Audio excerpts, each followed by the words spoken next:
Chers élèves, bonjour. Je suis ravi de vous retrouver une deuxième fois pour continuer le cours de l'immunologie. Alors, comme on a vu la dernière fois, l'organisme distingue entre le soi et le non-soi grâce à des marqueurs qui se trouvent à la surface des cellules. Donc, on a distingué les marqueurs principaux qui sont le CMH et les marqueurs secondaires qui se trouvent sur les cellules anucléides. Les marqueurs principaux de CMH permettent de présenter l'antigène qui se trouve à l'intérieur de la cellule. Donc, ils le présentent en surface et donc permettent aux cellules lymphatiques de distinguer le soi modifié ou bien le non-soi qui vont déclencher une réaction immunitaire, alors que les peptides du soi qui vont être présentés par le CMH ne vont pas déclencher la réaction immunitaire. Donc, on s'est posé une question, on s'est dit quels sont les moyens mis en œuvre par l'organisme pour défendre ce qui est du soi. Alors pour ceci donc, on va entamer la deuxième séance qui s'intitule « Les moyens de la défense du soi ». Alors on sait tous que l'intégrité du corps n'est mise en question que si les agents pathogènes arrivent au milieu intérieur suite à une blessure accidentelle par exemple. Alors là, vous avez deux images qui présentent deux blessures qui datent du même jour, mais après 15 jours, on s'est aperçu que cette blessure-là montre des gonflements, une douleur, une rougeur, puis il y a une guérison. Par contre, la deuxième image montre une blessure qui montre les mêmes symptômes que la première, mais elle n'est pas guérie. Alors là, on s'est posé la question, quelle est l'origine de cette différence ? Alors, l'organisme donc a réagi à l'infection, ça veut dire à l'entrée de l'agent pathogène suite à une blessure, par une réponse de défense appelée réponse immunitaire. Alors cette réponse, c'est l'ensemble des réactions déclenchées dans l'organisme suite à la pénétration d'un antigène, donc qui peut être soit un antigène interne ou externe, mais sa pénétration dans le milieu intérieur. Donc cette réponse immunitaire, elle a pour objet de détruire ou anéantir l'effet de l'antigène et donc de conserver l'intégrité du corps. Alors, on peut distinguer deux types de réponses immunitaires. Donc une réponse immunitaire non spécifique ou bien innée, qui ne dépend pas de la nature de l'antigène, donc il est commune à tous les antigènes, et une réponse immunitaire spécifique. Donc, comme le nom l'indique, il est adapté à un antigène déterminé. Donc, on peut l'appeler aussi une réponse immunitaire acquise ou adaptative. Alors, pour ce qui est de la réponse immunitaire non spécifique ou bien innée. Alors, c'est une réponse qui est opérationnelle dès la naissance, ça veut dire sans avoir initiation avec l'antigène. Donc, il n'est pas caractéristique à l'antigène. Et il ne nécessite aucun apprentissage, donc il est inné, et se mobilise immédiatement, donc il est très rapide, et il ne distingue pas le type d'antigène, donc il est orienté vers tous les antigènes.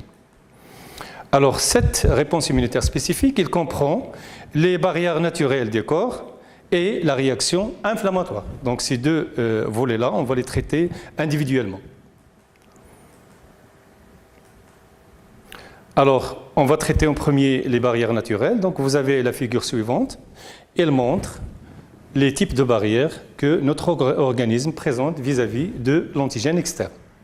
Alors, vous avez des barrières mécaniques dans la peau, les muqueuses et le mucus sécrété par les muqueuses, les cils vibratiles, etc. Et les barrières chimiques qui sont caractérisées par exemple, les larmes, la salive, qui présentent des enzymes qui dégradent l'antigène, et la sueur, qui présente un pH de 3,5, donc il inhibe la croissance des bactéries à la surface de la peau. Et on a aussi le suc gastrique qui présente un pH de 1. Donc nous savons tous que nous ingérons des antigènes avec notre alimentation, mais on ne tombe pas malade, ou bien on tombe rarement malade. Grâce à quoi? C'est grâce à l'acidité de l'estomac. Et on a aussi des barrières écologiques. Pourquoi écologiques? Parce qu'il y a une compétition entre une flore intestinale qui nous est propre, donc par exemple les Escherichia coli, avec la flore qui peut être infectieuse. Il y a aussi la flore vaginale. Donc retenons, on a 3 types de barrières: barrière mécanique, barrière biochimique et barrière écologique.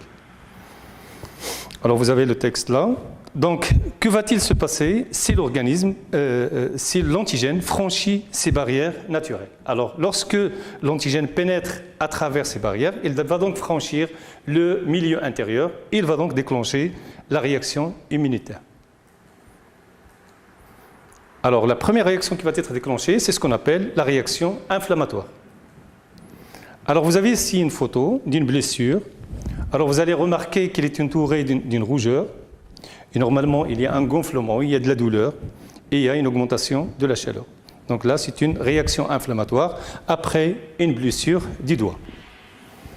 Donc après une blessure ou une piqûre, il s'installe un ensemble de mécanismes physiologiques de défense visant à réparer les lésions du tissu. C'est donc la réaction inflammatoire.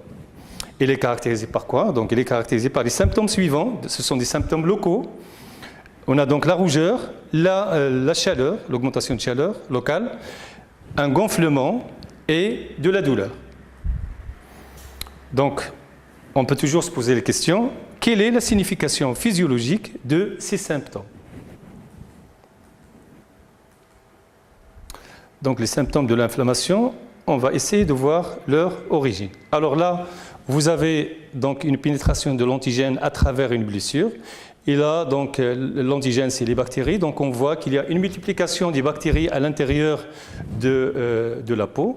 Et donc, il y a une activation de certaines cellules qui se trouvent dans la peau qui vont, elles aussi, sécréter des substances.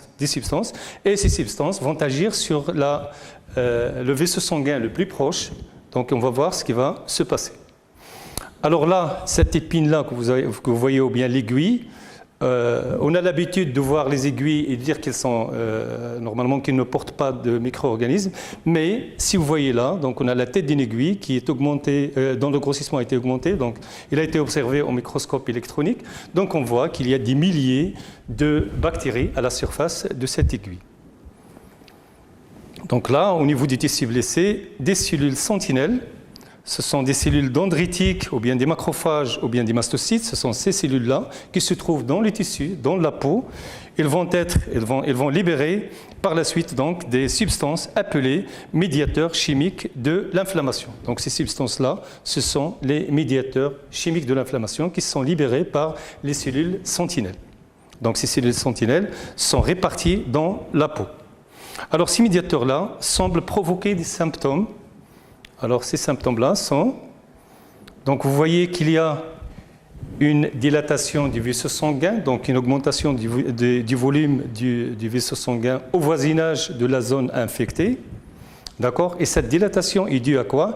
C'est dû aux médiateurs chimiques qui sont libérés par les mastocytes. Donc les mastocytes, ils sont activés par l'antigène. Donc une fois l'antigène entre, il active les mastocytes, et les mastocytes vont libérer ces substances-là. Ce sont des médiateurs chimiques, et les médiateurs chimiques vont agir sur le vaisseau le plus proche, et donc le vaisseau va se dilater. Et on sait très bien qu'en se dilatant, le débit sanguin dans le vaisseau va donc s'atténuer au niveau de la zone gonflée, et donc les molécules du plasma et les cellules sanguines auront le temps d'échapper à la circulation sanguine et donc rejoindre la zone d'infection par un phénomène qu'on appelle la diapédèse. Donc le fait que les globules blancs quittent la circulation sanguine vers la zone de l'infection, ce phénomène-là, on l'appelle la diapédèse. Alors, La dilatation des vaisseaux sanguins au niveau de la peau avec un afflux abondant du sang, donc d'où la rougeur et la sensation de chaleur. Donc cette chaleur-là, elle est due au sang qui est libéré dans cette zone, au plasma qui est libéré dans cette zone et à la dilatation des vaisseaux sanguins. La fuite du plasma, donc les molécules du plasma, ou bien les substances, les protéines qui se trouvent dans le sang, dans le plasma, vont donc quitter la circulation sanguine pour arriver au niveau de l'infection. Donc ce gonflement-là, ou bien ces éléments qui sortent des vaisseaux sanguins, vont s'accumuler dans cette zone d'infection et vont former un œdème. Donc, ils vont induire un gonflement du tissu. Ensuite, lorsqu'il y a gonflement de cette zone, il y a des terminaisons nerveuses, des récepteurs nerveux qui vont être stimulés et vont donc amener un influx nerveux vers les centres nerveux et va être interprété donc par une douleur. Donc, on va sentir une douleur. Alors, le recrutement des globules blancs, qui sont généralement des macrophages, donc on a dit qu'ils vont quitter la circulation sanguine pour arriver au niveau de l'infection. Donc ce recrutement-là des macrophages et des granulocytes depuis les vaisseaux sanguins vers la zone d'infection est appelé diapédèse.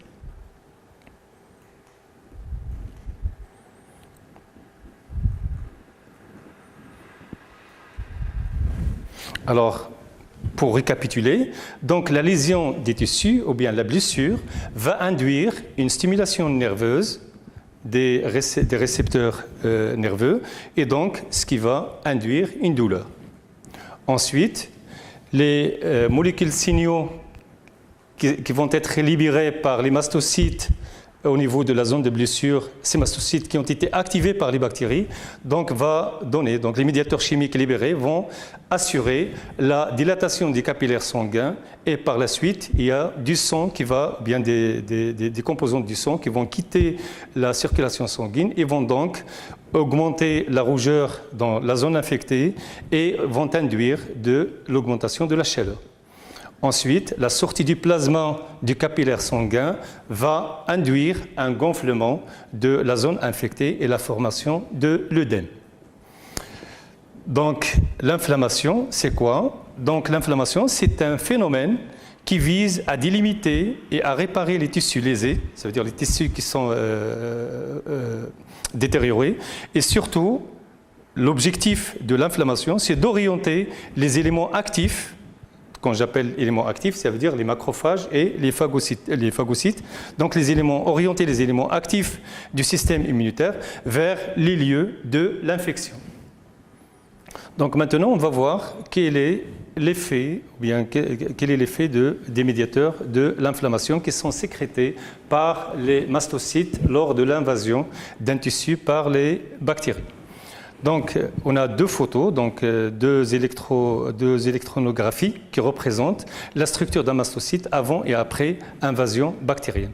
Donc, on s'aperçoit qu'avant l'invasion bactérienne, le mastocyte est gorgé de granules, de vésicules qui contiennent des substances, alors qu'après l'invasion, on s'aperçoit que ces granules-là disparaissent.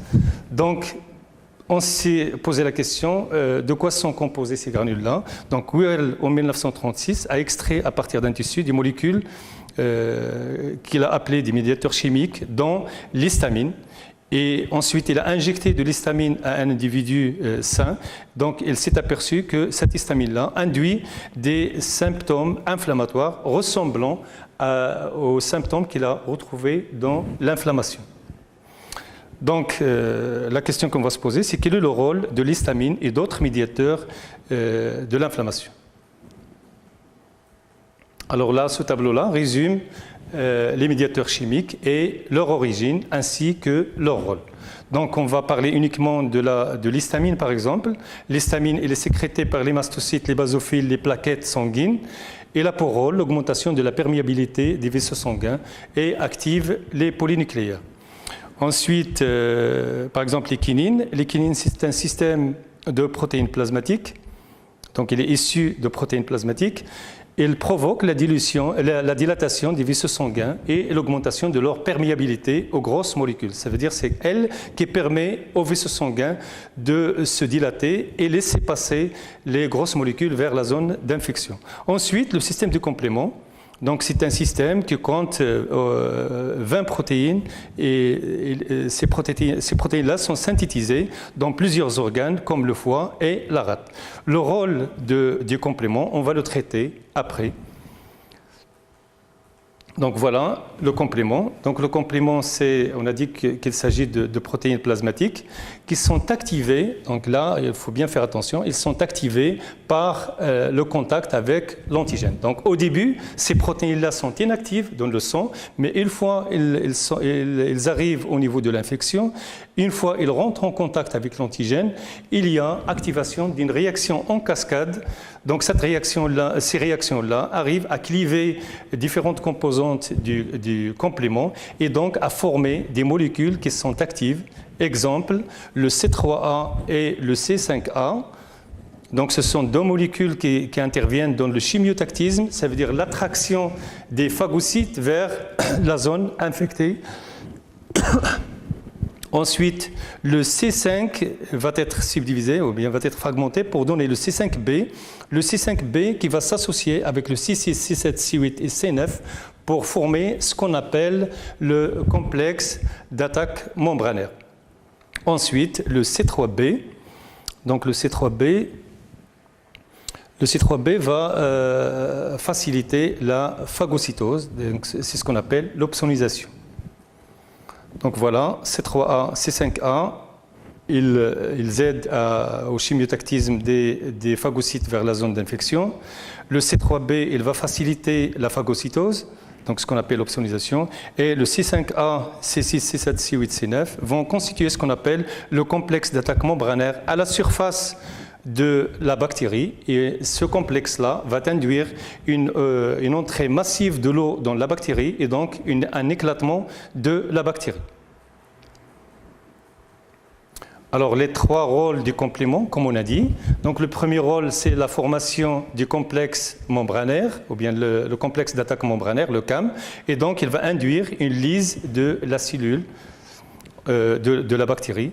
Deuxième rôle, c'est l'opsonisation ou bien la facilitation de la phagocytose. Ça veut dire qu'il y a plusieurs bactéries qui ne sont pas reconnues directement par les phagocytes. D'accord ? Et donc le C3b, vu qu'il a des récepteurs spécifiques sur la membrane des phagocytes, donc il va s'attacher à la bactérie et il va la guider donc vers le macrophage ou bien le phagocyte pour qu'il facilite la phagocytose.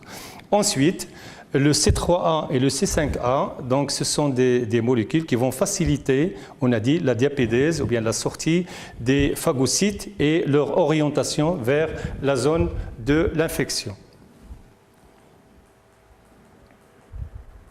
Donc la phagocytose, c'est quoi? Donc la phagocytose, c'est la capacité de reconnaître un agent infectieux et de l'englober dans leur cytoplasme, puis de le digérer. Donc une cellule est phagocytaire lorsqu'elle est capable de reconnaître un agent pathogène ou infectieux et de l'englober dans son cytoplasme, de le digérer. Donc la phagocytose, ça va constituer la phase ultime de l'inflammation, ou bien de la réponse immunitaire inflammatoire. Donc, l'effet des médiateurs dont on a parlé, les médiateurs d'inflammation, l'histamine, le complément, le prostaglandine et l'équinine, se résument à orienter les cellules phagocytaires qui se trouvaient dans la circulation sanguine vers la zone infectée et donc leur mise en contact avec l'antigène. Donc, vous voyez là une photo d'un phagocyte qui est en train d'émettre des pseudopodes et de fixer des bactéries donc pour les phagocyter. Donc ici, vous avez une animation des étapes de la phagocytose. Donc, le phagocyte, ou bien la cellule phagocytaire, contient des récepteurs normaux, qui sont des PRR, qui reconnaissent directement l'agent pathogène, et contient aussi des vésicules qu'on appelle les lysosomes, qui sont riches en protéines, ou bien en enzymes lytiques, qui sont capables de détruire les bactéries.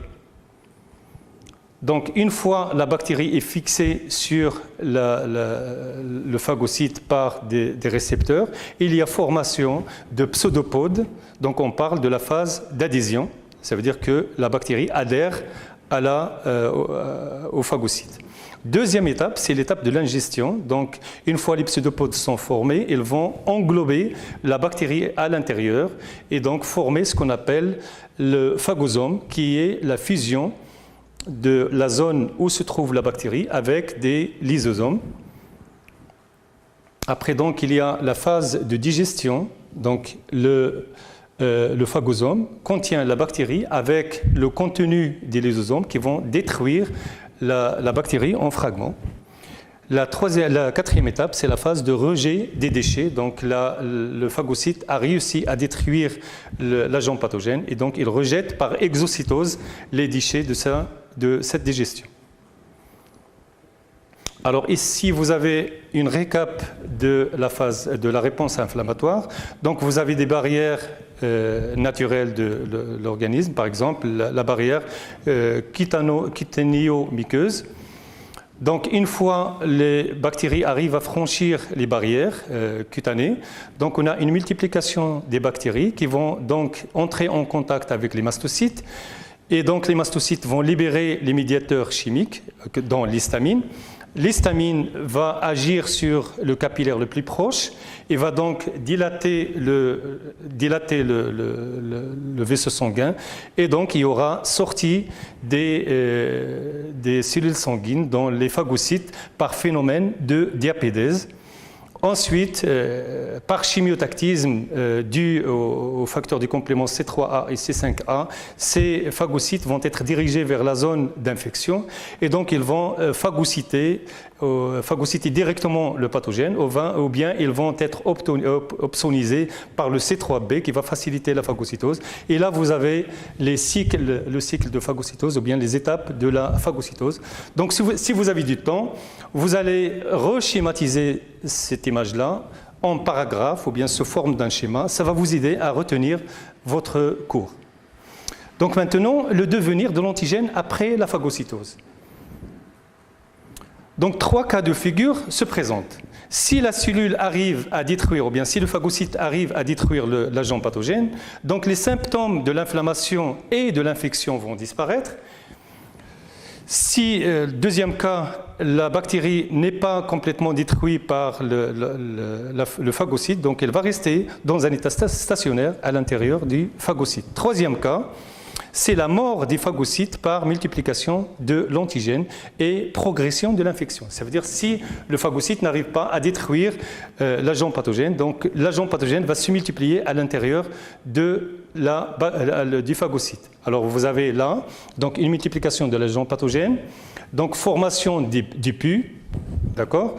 Et après, donc cette cellule va être reconnue par d'autres cellules immunitaires.